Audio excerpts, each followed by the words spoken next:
خير الأديان وأكمل لنا ديننا وأتم علينا نعمته ورضي لنا الإسلام دينا وألف بين قلوب أهل الإيمان والصلاة والسلام على شمس الهداية واليقين وعلى آله وأصحابه أجمعين أما بعد فأعوذ بالله من الشيطان الرجيم بسم الله الرحمن الرحيم لتجدن أشد الناس عداوة للذين آمنوا اليهود والذين أشركوا صدق الله العظيم ঐতিহ্যবাহী দ্বীনি বিদ্যাপীঠ মাদ্রাসা খালিদ বিন ওয়ালিদ রাদিয়াল্লাহু তাআলা আনহু এর শাস্ত্রীয় কুরআন আন্নাদি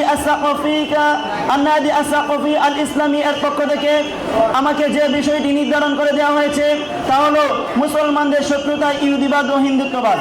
সময়ের সংক্ষিপ্ত পরিসরে কিঞ্চিত পরিমাণ আলোকপাত করব, মা তাওফীক ইল্লা বিল্লাহ। প্রিয় উপস্থিতি, আজ মুসলিম উম্মার বিরুদ্ধে দুটি বড় শত্রু ইহুদিবাদ ও হিন্দুত্ববাদ এক অদৃশ্য চুক্তিতে একত্রিত হয়েছে। যদিও তাদের ধর্ম, সংস্কৃতি ও ভাষা আলাদা, তবে এক বিষয়ে তারা একমত, ইসলাম ও মুসলমানদেরকে ধ্বংস করা। প্রিয় উপস্থিতি, আজকে আমি আমার পুরো বিষয়কে দুটি ভাগে আলোচনা করব, ইহুদিবাদ ও হিন্দুত্ববাদ। প্রথমত আলোচনা করব ইহুদিবাদ সম্পর্কে। ইহুদিরা ইতিহাসের শুরু থেকেই মুসলমানদের প্রতি শত্রুতামূলক ভূমিকা রেখেছে। তারা মুসলমানদেরকে ধ্বংস করার জন্য উঠে পড়ে লেগেছে।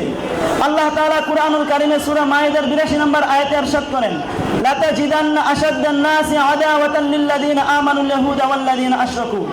অবশ্যই তোমরা মুমিনদের প্রতি সবচেয়ে বড় শত্রু হিসেবে পাবে ইহুদি ও মুশরিকদেরকে। প্রিয় উপস্থিতি, মদিনায় থাকা বনু কায়নুকা, বনু কুরাইজা, বনু নাজির, এই তিনটি ইহুদি গোত্র ছিল মুসলমানদের মধ্যে ফিতনা ছড়ানোর মূল উৎস। তারা চুক্তি ভঙ্গ করেছিল, শত্রুদেরকে সহযোগিতা করেছিল এবং রাসূল করিম সাল্লাল্লাহু আলাইহি ওয়াসাল্লামকে হত্যা করার চেষ্টাও করেছিল। ইহুদি জাদুকর লাবিদ ইবনে আল আসাম রাসূল করিম সাল্লাল্লাহু আলাইহি ওয়াসাল্লামের উপর জাদু করেছিল যাতে নবীকে কষ্ট দেওয়া যায়। প্রিয় উপস্থিতি, ইহুদিরা শুধু রাসূল করিম সাল্লাল্লাহু আলাইহি ওয়াসাল্লামের যুগে থেমে থাকেনি, যুগে যুগে তারা মুসলমানদের বিরুদ্ধে ষড়যন্ত্র করেছে। মুসলিম সমাজে সুদ চালু করে তারা অর্থনীতি ধ্বংস করেছে। মুনাফিকদেরকে উস্কে দিয়ে তারা মুসলমানদের বিরুদ্ধে মুনাফিকদেরকে উস্কে দিয়ে তারা মুসলমানদের মাঝে বিভেদ তৈরি করেছে। তারা ইসলামের পবিত্র গ্রন্থ আল কুরআন বিকৃত করার চেষ্টা করেছে। ইসলামের ব্যাখ্যা নিজেদের মতো করে পরিবর্তন করে বিভ্রান্তি সৃষ্টি করেছে। প্রিয় উপস্থিতি, আজকের দিনে তারা আর শুধু গোপনে নয়, প্রকাশ্যে মুসলমানদের রক্ত ঝরাচ্ছে। 1948 সালে জোরপূর্বক ইসরায়েল রাষ্ট্র প্রতিষ্ঠা করে লাখো ফিলিস্তিনকে হত্যা করেছে। 2023-24 সালে গাজায় তারা 45,000-এর বেশি মুসলমানদেরকে হত্যা করেছে, যার মধ্যে অধিকাংশই ছিল নারী ও শিশু। আল আকসা মসজিদে বারবার হামলা করে মুসলমানদের পবিত্র স্থান অবমাননা করছে। প্রিয় উপস্থিতি, ইহুদিরা বিশ্বের বহু মিডিয়া প্রতিষ্ঠানের মালিক। তারা ইসলামকে সন্ত্রাস, জঙ্গিবাদ, নির্যাতন ও পিছিয়ে থাকা বলে উপস্থাপন করে। তারা মুসলিম তরুণদের ঈমান নষ্ট করতে নগ্নতা, ফ্যাশন ও নাচ গানের প্রলোভন ছড়াচ্ছে। তারা ইরাক, সিরিয়া, ইয়েমেন, লিবিয়া এসব দেশে যুদ্ধ লাগিয়ে মুসলমানদের পরস্পরের বিরুদ্ধে লড়িয়ে দিচ্ছে। মুসলিম শাসকদেরকে কিনে নিয়ে মুসলিম জনগণের বিরুদ্ধে ব্যবহার করছে।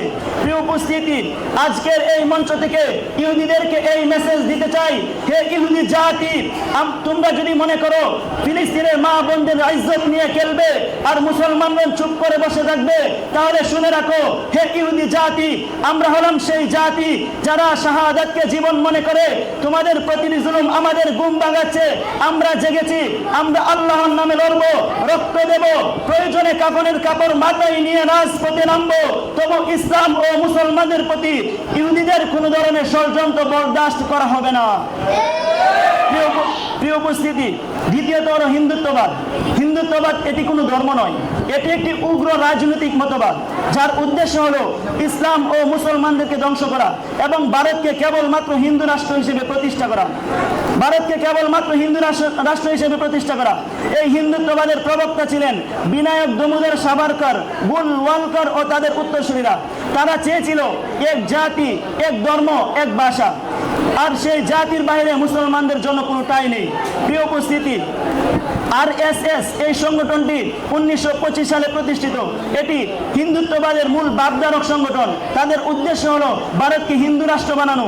তারা হাজার হাজার শাখা ও কর্মী দিয়ে সাংগঠনিকভাবে কাজ করে থাকেন। বিজেপি এই সংগঠনটি আরএসএস এর রাজনৈতিক শাখা হিসেবে কাজ করে থাকে। বর্তমান প্রধানমন্ত্রী নরেন্দ্র মোদী ও স্বরাষ্ট্রমন্ত্রী অমিত শাহ এই আরএসএস সংগঠনের প্রাক্তন সদস্য। তাদের উদ্দেশ্য হলো মুসলমানদেরকে ধ্বংস করা।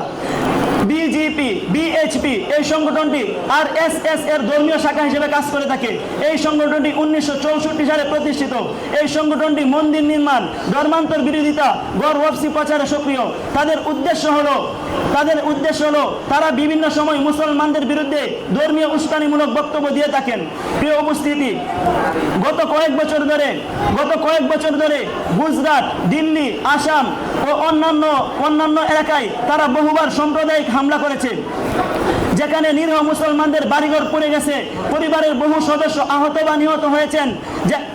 এসব হামলা ক্ষতি করেছে শুধুমাত্র সমাজের শান্তি ও সম্প্রীতি।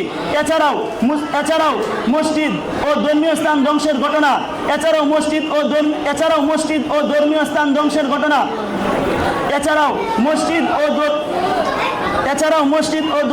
ধ্বংসের ঘটনা যেখানে হাজার হাজার মুসলমানদেরকে তারা হত্যা করছে এবং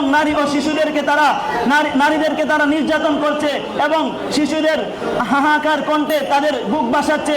হে ইহুদি জাতি, তোমাদেরকে বলে রাখি, তোমরা যদি মুসলমানদের বিরুদ্ধে লড়তে আসো তাহলে মুসলমানগণ ঘরে বসে থাকবে না, তোমাদের বিরুদ্ধে জিহাদের ঘোষণা করবে। হে জাতির কর্ণধার ছাত্র জনতা, আমরা আমাদের ইতিহাস ও ঐতিহ্যকে ভুলে গেলে চলবে না।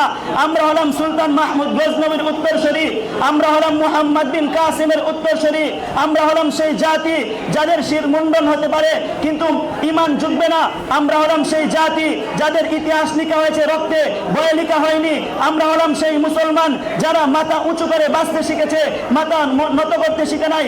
ওহে মর্দে মুজাহিদ মুসলমান, ওহে সুলতান মাহমুদ গজনবীর উত্তরসূরি, ওহে মুহাম্মদ বিন কাসিমের উত্তরসূরি, ওহে সালাউদ্দিন আইবের উত্তরসূরিরা, তোমরা তোমাদের ভাইকে রক্ষা করার জন্য, তোমাদের মা বোনদের ইজ্জত হেফাজত করার জন্য, ইসলামের পবিত্র কিবলা বাইতুল আকসাকে হেফাজত করার জন্য বুকের তাজা রক্ত ঢেলে দিয়ে হলেও গর্জে উঠো এবং ইহুদি ও হিন্দুত্ববাদের উপর ঝাঁপিয়ে পড়ে তাদের 20 দাঁত ভেঙে চুরমার করে দাও। প্রিয় উপস্থিতি, ইতিহাস সাক্ষী, যতদিন